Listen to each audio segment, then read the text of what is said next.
Comment éviter une crise grâce au jeu? Bonjour et bienvenue sur ma chaîne.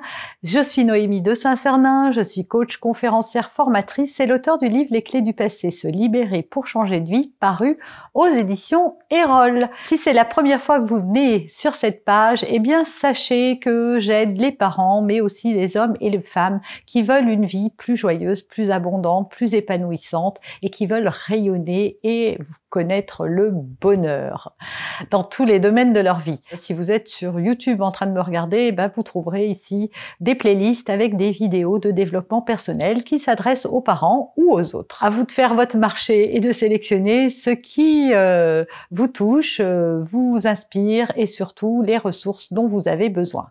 Aujourd'hui, dans cette vidéo, on voit comment gérer les crises grâce au jeu. Les astuces que je vais vous donner dans cette vidéo, elles sont tirées de mon histoire personnelle. Si vous ne le savez pas, j'ai 3 enfants, 3 filles, dont 2 qui sont nées la même année et ne sont pas des jumelles. Autant vous dire que c'est sportif chez moi. Et que voilà, des enfants qui courent partout, qui explorent, qui s'opposent, eh ben oui, je connais, c'est le lot de beaucoup de parents. Et donc il faut faire avec et trouver des stratagèmes, et l'un d'entre eux, c'est justement d'utiliser le jeu. Moi, j'avais des jeux pour tout, parce qu'à partir du moment où vous donnez des consignes aux enfants, range ta chambre, va brosser tes dents, mets tes habits, mets la table, débarrasse la table, vide le lave-vaisselle, ça c'est des ordres, c'est des choses rébarbatives pour eux, et ils se disent j'ai vraiment pas envie de le faire. Et c'est comme ça qu'on arrive à avoir des oppositions.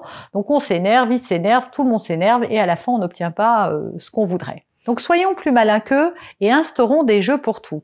Par exemple, pour leur faire mettre la table et la débarrasser, moi j'avais un jeu, c'était, je dis c'était parce qu'aujourd'hui j'ai plus besoin de l'utiliser, elles ont grandi et elles le font avec plus d'implication. En tout cas j'ai pas besoin, parce qu'après les choses sont mises et les enfants après le font naturellement parce que ça installe une habitude.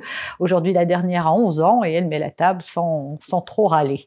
Donc elle jouait au restaurant en fait, on jouait au restaurant, donc il fallait préparer la table avant que les invités arrivent. Ensuite il y en avait une qui faisait le serveur, l'autre qui faisait le client, les parents, nous on jouait les clients aussi. Elles préparaient parfois quand elles avaient le temps les menus, elles les mettaient sur la table, mais voilà, tout à coup on faisait un jeu, le jeu du restaurant, et il n'y avait plus de problème pour mettre et débarrasser la table. Alors que c'est exactement la même chose, vous êtes d'accord?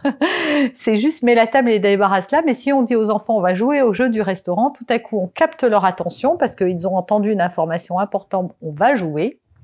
Et deuxièmement, ils vont s'impliquer dans le jeu.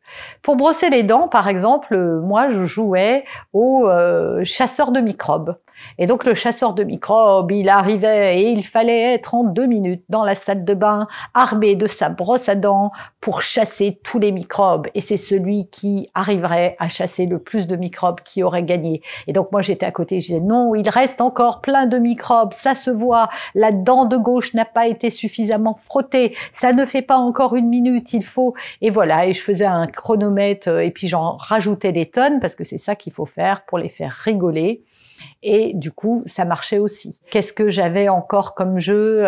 Il y avait le jeu du nettoyeur. Le nettoyeur, c'est celui qui venait inspecter que la chambre était bien rangée et qui, dès qu'il y avait qui donnait des récompenses aux enfants qui avaient bien rangé leurs jouets et ceux qui avaient fini les premiers. Voilà, vous avez cherché dans votre imagination, tout me revient pas, mais en tout cas, essayez de transformer les contraintes en jeu.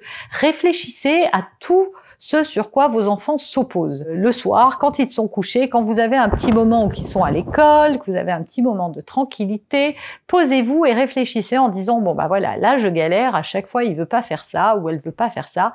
Quel jeu je pourrais mettre en place? Comment je pourrais le rendre ludique pour que mon enfant fasse ce que j'attends de lui sans qu'il se rende compte qu'il fait ce que j'attends de lui, mais parce qu'il a le sentiment de jouer. Voilà, j'espère sincèrement que cette vidéo, ça vous aidera à obtenir la coopération de vos enfants parce que c'est de ça dont il s'agit. Et donc, si vous avez aimé cette vidéo et que vous pensez qu'elle peut aider quelqu'un, bah surtout, soyez généreux, partagez, aidez-moi à aider un maximum de personnes. Vous pouvez aussi liker cette vidéo, ça c'est surtout pour me faire plaisir à moi. C'est un indicateur, hein, ça me permet de voir que ce que je fais, ça vous plaît et de me donner l'élan d'en faire encore plus. Vous pouvez vous abonner, il suffit de cliquer sur le bouton rouge s'abonner et aussi la cloche, sinon vous n'êtes pas avisé des prochaines publications sur la chaîne. Et moi, je vous dis à très bientôt. En attendant, rappelez-vous, il n'y a pas de parents parfaits, il n'y a que des parents qui font de leur mieux.